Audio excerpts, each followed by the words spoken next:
மணி வந்து இந்த மீன் இதை பச்சையாவே கூட சாப்பிடுவானா? சரியா சாப்பிடுறது இல்ல. விருப்பப்பட்டா சாப்பிடலாம், சாப்பிடுறது இல்ல. இப்போ வயசாயிடுச்சு அவனுக்கு, அதனால அப்படி இருப்பான். ஆனா சாப்பிடுவான். குழம்பு வச்சு போட்டா முள்ள இருந்தாலும் சாப்பிடுவாரு.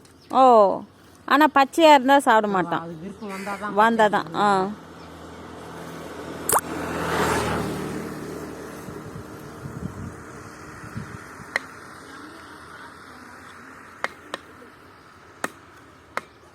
கண்ணுக்குட்டிலாம் காப்பாத்திடுவீங்களாப்பா இல்ல இறந்து போகுமா? அதெல்லாம் காப்பாத்திடுவீங்களா? அதெல்லாம் எந்த பிரச்சனையும் வராது. சரியா வைக்க மாட்டேன்.